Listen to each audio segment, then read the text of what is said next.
Hello, everybody, and how are we doing today? Today, we're coming at you guys with something a little bit different. So, this was something that I thought of after I got a little bit of a couple of questions from my wife, and a couple other people showed an interest in this as well. So, today, we're coming at you with some fantasy football advice.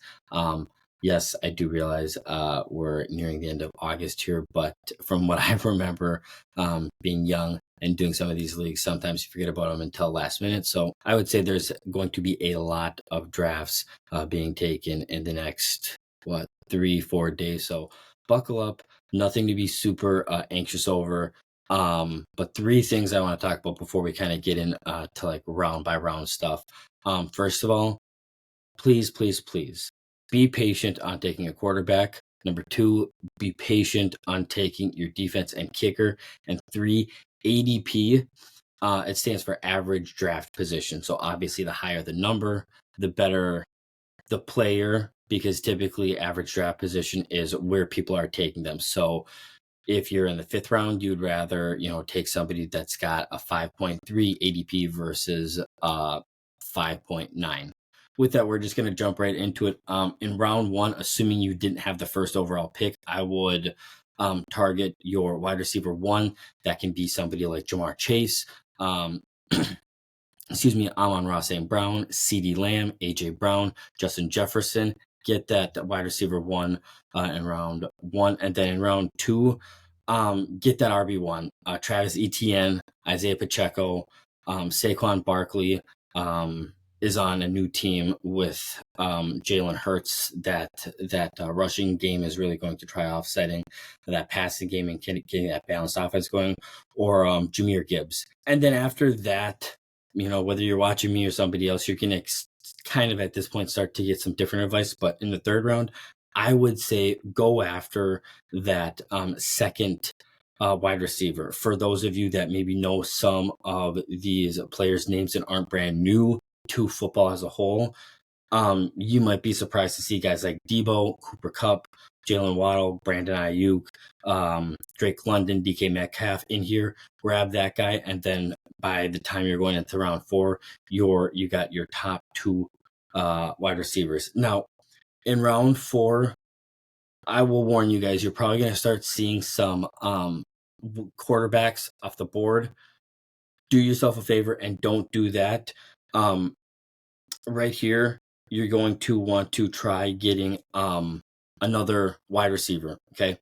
In round four, by this time, you're wanting to build up that PPR, points per reception. You want players that, even if they're going to have bad games, going 50 yards with no touchdowns, if they get 10 catches, you go from having 5 points to 15 points there. So I'm looking in the fourth round for maybe DK maybe hasn't gotten drafted yet, Tank Dell, or some of those guys. I think those guys are going to see a lot of touches this year in offenses that there aren't very many other wide receiver threats.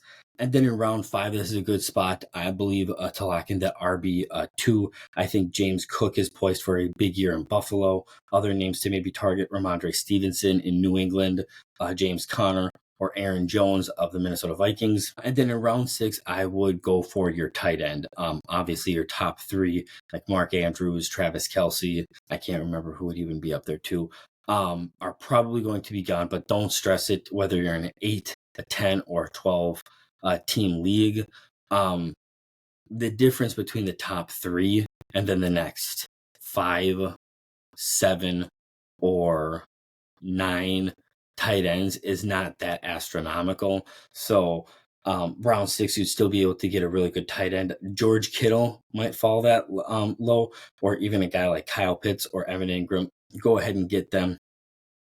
And then in round 7, at this point, I would take this is where ADP kind of starts to kick in. Take the best available running back or wide receiver. Some of the people that I've seen fall and that I think that should be there that you can target: Jackson Smith-Njigba. He'll be right up there with DK Metcalf, getting most of the touches up in Seattle. DeAndre Swift, Tony Pollard, or Keenan Allen.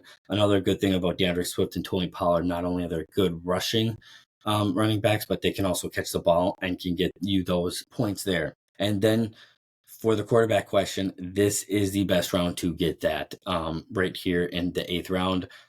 Sure, you're not going to see the Mahomes, the Josh Allen, the Lamar Jacksons here. But guys like Joe Burrow, Jordan Love, Tua Tagovailoa will still be available. So grab that guy to solidify that starting roster for you. Now, at this point, most drafts are 16 rounds. So for the next 6 rounds, be patient, don't stress it, and really focus on ADP.